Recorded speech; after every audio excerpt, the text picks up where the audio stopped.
So it's coming up with a screen, alright, and Okay, so we... you can create a segmented body. No. Can you see those segments in that? And this is a fur body of time here. Look at that, segments. Is that the thread that's coming through on that segment then? No, it's the tightness of the hair that I've spun around the time silk. That's all that's caused that. Got nothing to do with the thread. I can do it again. I won't be able to wrap, obviously, I won't be able to wrap this body on the hook, but I'll use a bigger lump of hair so you can see what I'm talking about.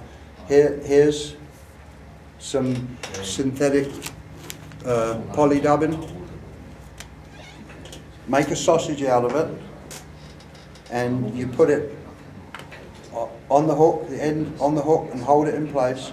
And you've got to spin the fur in your fingers, hold it there, bring it back, spin again. Can you see what's happening to that? See it wrapping around, and it's really quick, and it makes an incredibly sturdy body on anything, nymphs, dry flies, whatever.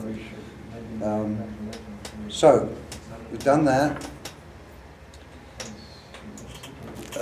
Very small English brown partridge hackles, and I emphasise small because the bigger these feathers get, the more difficult they are to handle.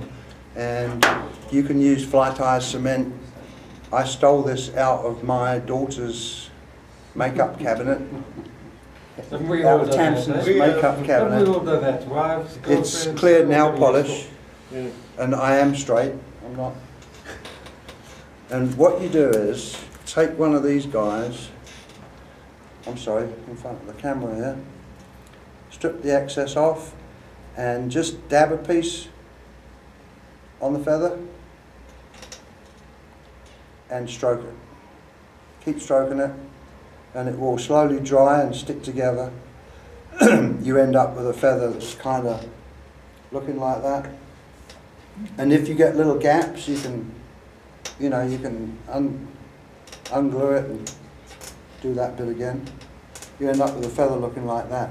Take two of these guys, don't put them on top of each other, you lay them side by side like this, and you end up with that. And I think you could see where I'm going with this. That causes, if you tie the silk over the fibres in front here, it will make the thing fall down and around the hook. And I don't tie it on the tying silk in front of the body. You tie this on top of the body because you want the wing to lay flat. You don't want it sticking up. If you tie it in front of the body material, it's going to stick up in the air. So you come back onto the body with your tying silk and lay this down on the body, and you can instantly see what happened. I've got a little tent going over the body, and that tent is going to trap a bit of air under there as well. When you've finished, you can cut off the excess. We need 2 hackles for the antenna, and I just use a couple of these soft. I've got two hackle stalks, and I'm just going to get rid of this because it's going to get in the way. And they're long on a caddis. I don't know if you've ever noticed. Some of these suckers can be really long. The antennae go in now because they're really difficult to tie in once you start messing with the eyes and the hackle. So there's the 2 antennae. You can leave that on there now, but you can see how soft that is. But they're still kind of springy. Eyes, if they came back.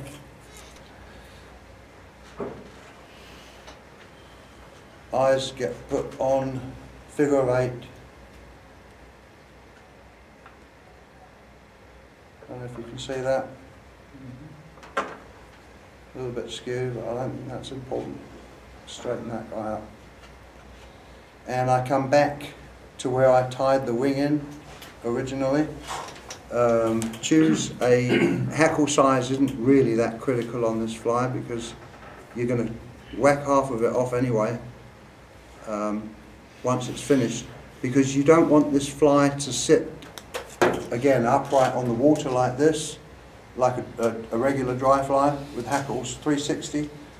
You want the fly to sit on parallel to the water, and I'll show you how that's achieved.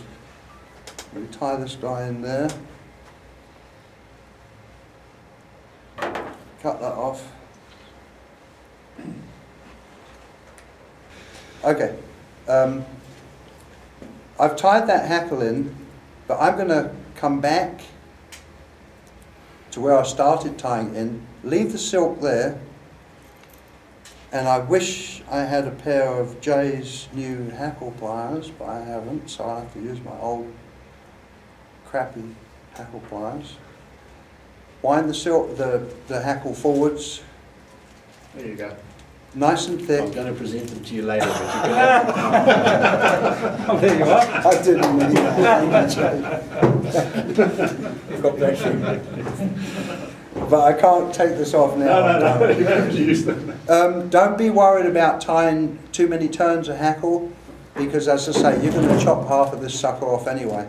Now, the silk's back here on purpose because I'm going to wind it through the hackle, and it obviously makes the whole thing up front sturdier. Right? You get it? And then stick it there at the front, being careful not to cut your tying silk. Chop that guy off. Whip finish. Right there at the head. I like to do 6.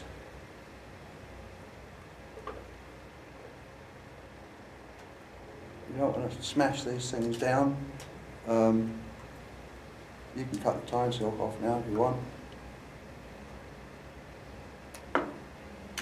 If I let go of this thread, this is an automatic bobbin, it's going to go zip. So that's one of the reasons. There's a lot of reasons for this post, but one of the reasons is to wrap your thread around it so it doesn't do that, ready for the next fly. All the hackle at the bottom here, you whack it off. Right there. It's flat. And I'd like to see these a little bit longer, so I'm going to strip the hackle a little bit more before I cut it. Oh, broke that one. My eyes are getting really bad, guys.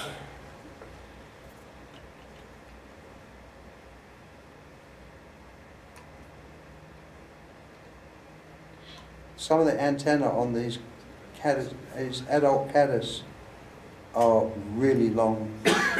I'm thinking of the cinnamon caddis. Another thing about this fly is if caddis are hatching and you're fishing a caddis pupa subsurface, this is going to work. I believe this works just as well as because you know this is what they're hatching out to, adults. And I don't know about you, but it doesn't matter about the species. I love the thrill of a fish attacking a surface lure or fly. That to me is the ultimate. And that's it. That's the marbled sedge as it is on the fly stamps. But that's a little brown caddis. And you can tie it, as I say, in different sizes, change the wing colours, and so on and so forth. That's it, guys.